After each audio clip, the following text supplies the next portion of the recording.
एक भगवान के परम भक्त थे, नारायण दास उनका नाम था। बहुत ध्यान से सुनना। नारायण दास जी को भी वृंदावन से बहुत प्रेम था और वृंदावन का प्रेम उन पर ऐसा चढ़ा कि वो गोपी भाव में रहने लगे। और कैसा गोपी भाव?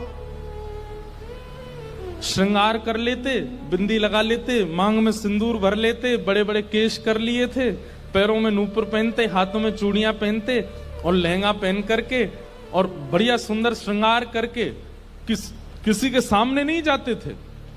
अपने गोपाल जी उनको तैयार करके, उनका श्रृंगार करके उनका भोग लगा के उनके सामने नाचते थे, अपने ठाकुर जी के आगे। और किसी को नहीं दिखाते थे, बस अपने ठाकुर जी को दर्शन कराते थे।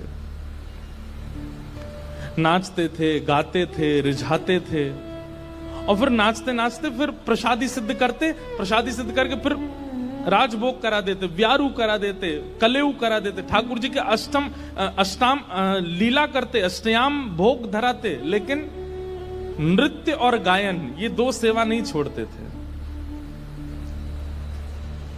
लेकिन धीरे धीरे वैष्णवों ने उनको देखना, ढूंढना शुरू कर दिया।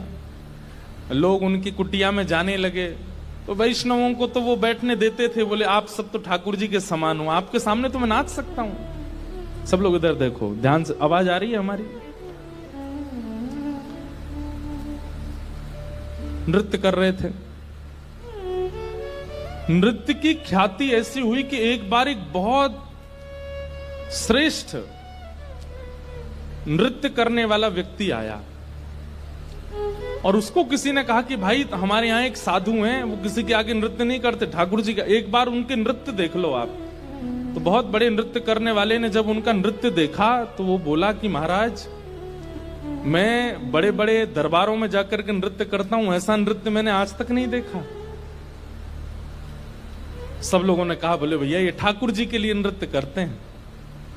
लेकिन उस नृत्य करने वाले ने किसी बादशाह को खबर करा दी कि वृंदावन में एक महात्मा है और बोले वो गोपी बनकर के अपने ठाकुर जी के आगे नृत्य करते हैं और गाते हुए नृत्य करते हैं, ऐसा नृत्य मैंने आज तक नहीं देखा। अब बादशाह के तो मन में आ गई कि मुझे उनका नृत्य देखना है। और प्राचीन काल के राजाओं के मन में आ जाए और वो ना मिले तो वो तो मारने तक आतुर हो जाते थे। उन्होंने अपने सैनिकों को भेज करके कहा कि आपको नृत्य करने के लिए बादशाह ने बुलाया है, या तो चलिए, और अगर आप इनकार करोगे तो आपकी कुटिया जला देंगे, आपके ठाकुर जी छीन लेंगे और फिर कभी नृत्य करने लायक बचोगे नहीं। ऐसी स्थिति पड़ गई।